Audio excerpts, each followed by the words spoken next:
$100,000, $1 million, and $10 million all walk into retirement. You'd assume the $10 million retirement is 100 times better than the $100,000 retirement. It isn't. And the reason is more interesting than you'd think, because how much you've saved barely tells what your lifestyle actually looks like. What changes from one level to the next isn't the lifestyle, it's the entire problem you're trying to solve for. So let's run the real numbers on retiring with $100,000, $1 million, and $10 million. And the surprising thing every retiree has in common, no matter which one they are. The size of your portfolio alone doesn't actually tell you what your lifestyle looks like. Location matters, pension matters, social security matters, what you want to spend matters. So to make this a fair comparison, I'm going to hold everything else still and simply isolate the one variable we're looking at, which is the size of your portfolio in retirement. In all three cases here, as we compare these three portfolios, I'm going to assume you have $2,500 per month coming in from Social Security, and regardless of your portfolio size, I'm going to assume that you can withdraw 5% per year from your portfolio to use that income to fund your lifestyle. But here's the idea I want you to hold on to as we go through this. You don't live off of your portfolio by itself. You live off the income it creates in conjunction with other income sources you have in your life. So the real question at any wealth level isn't how big is my portfolio, it's what problem does this money leave me with? Let's start with a $100,000 portfolio. The whole game with this is going to be your spending, and let me show you why. If we have a $100,000 portfolio and we can pull 5% of that per year to live on, that's $5,000 per year, or a little bit more than $400 per month. But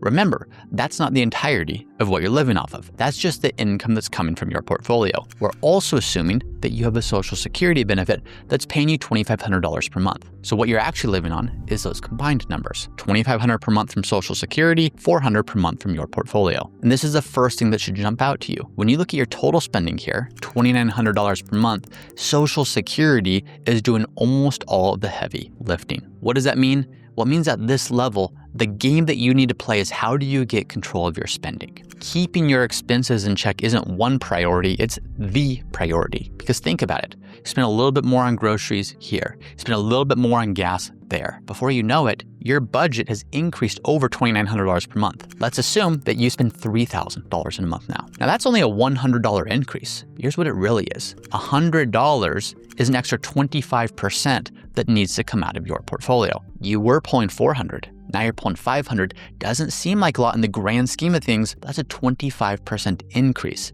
That's likely an amount that's going to drain your portfolio before your retirement is over. I've unfortunately sat across from far too many people who are in this position, and they ask me, hey, what can I do? How can I allocate my portfolio? And I tell them, the things we can do to your portfolio at this point, they're just not enough to move the needle. The single thing we need to focus on is, can you make sure that your expenses fall within what your income can realistically support? In other words, the highest leverage isn't squeezing a tiny portfolio for a bit more growth. The biggest change is, what can you do to your spending? What can you cut from your spending? The second thing I will say in this scenario is you could potentially delay your Social Security benefit. Now that, of course, means you're going to need to be working, because that $400 per month from your investment portfolio is not going to support all of your needs. But every year you continue to work past your full retirement age, Social Security is going to add 8% to your portfolio. So that $2,500 per month in Social Security at age 67, if you work for 3 more years and let your Social Security benefit continue growing, that $2,500 grows to $3,100. That's a significant change.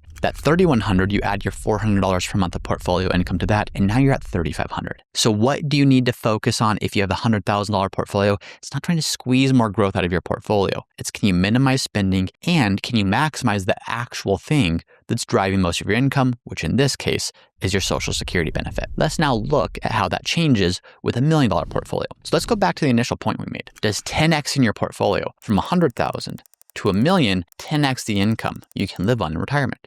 No.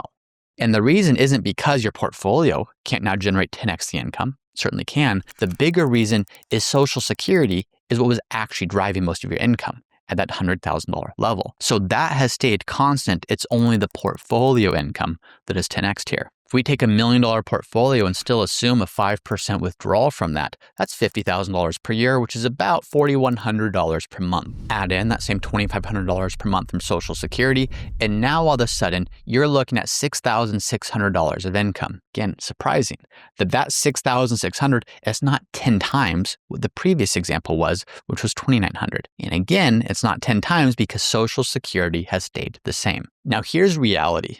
The focus has flipped. You no longer need to agonize about every single expense and what can you cut and how do you minimize that. Now the game is about prioritization. You have $6,600 per month coming in this example, which means you're going to be above the bare minimum needed to live. Now you have options to do some things, but you certainly can't do everything. Would you rather travel more or have that nicer car? Would you rather golf more, or do you prefer to use that money to eat out at nice dinners more often? Here's the actual problem though that I see people running into at this level of wealth. Because you can do some things, but not do everything, that becomes very overwhelming. And there's still that fear. That fear is always going to be there of, do I have enough? Am I going to make it? Am I going to run out of money? And what I see far too often is that drives people who have the potential to spend more money in retirement. That fear drives them to actually spend less. Studies confirm this. If you retire with $1 million in your portfolio, even if you're taking 4% per year out of that portfolio, you are far more likely to end up with a much bigger portfolio balance at the end of your lifetime than you are to end up with less than $1 million. So that's what the research shows through all kinds of different market conditions. And that research is assuming that you are spending 4% per year. What I see far too often is most people spending far less than that, not because they don't logically know that they can, but because there's a fear there. There's a fear of what if. There's a fear of what if the market does that. There's a fear of what if I run out. And when you don't have that plan in place that gives you the permission to spend, your only way of protecting and preserving is to underspend, which really means under living. But I want you to keep this in mind. If you're thinking that when you hit $1 million, you're going to magically feel better, you're going to magically feel more confident, you're not. That same mindset that you had, that same fear of, am I going to run out, doesn't magically go away at a certain wealth number. It's something you have to actively train yourself to do. But the question you should be asking yourself that's different at $1 million than it was at $100,000 is, am I using my money correctly? And what am I prioritizing?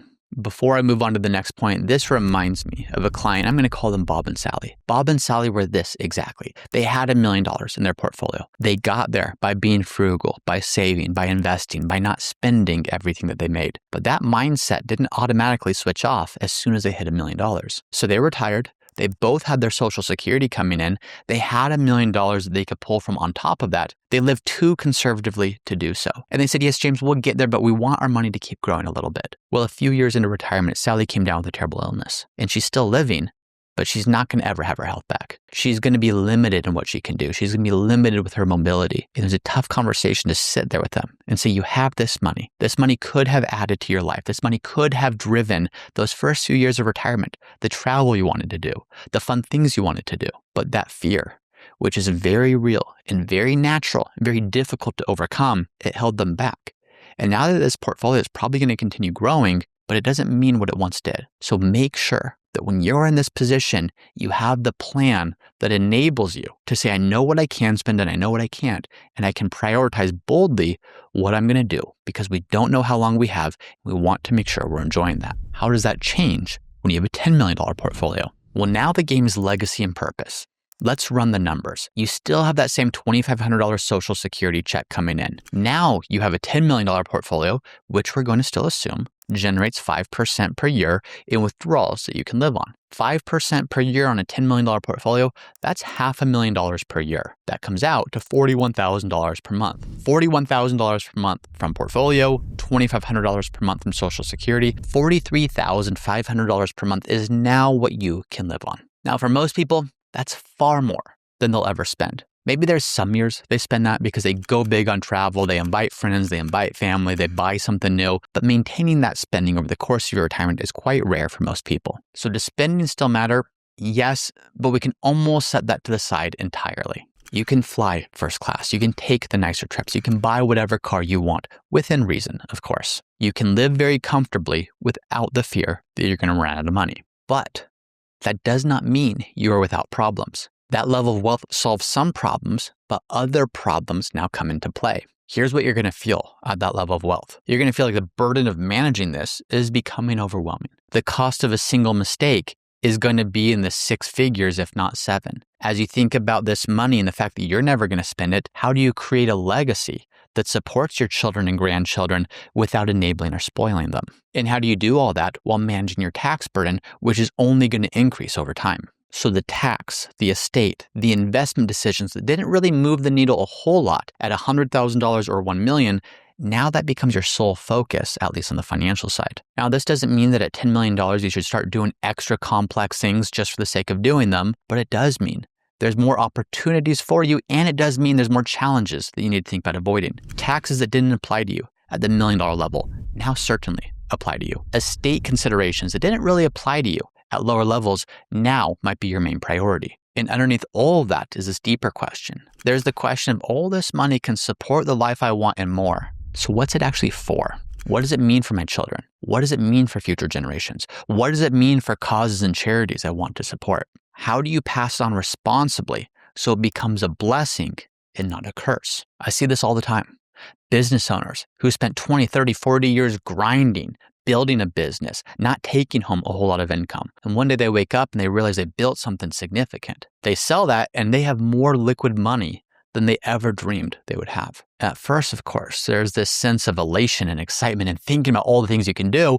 But before too long, that quickly turns into the burden of how do I manage this in such a way that it doesn't ruin my children, that doesn't ruin my family? Because here's the thing that finally becomes obvious at this level. Money can solve money problems. Money cannot solve life problems. It cannot create meaning or purpose or create the values you want your children to have that you yourself carry. Now let's take a big step back as we've covered those three levels. For all the differences in the actual income that could be generated there, for all the differences in the numbers, those levels matter less than you might think. The happiest retirees, whether they have $100,000 or $10 million, they all share a handful of things in common. They have strong relationships. They have a sense of purpose. They prioritize their health, things that money can't buy for you. And on top of that, whether they're spending much or spending little, they're spending money on things that align with their values and what they want their life to look like. On the flip side, the unhappiest at every level also share the same things. They lack direction. They have unresolved family issues. They don't prioritize the things that actually matter to them. They prioritize the things that are placed in front of them. It was never really a money thing.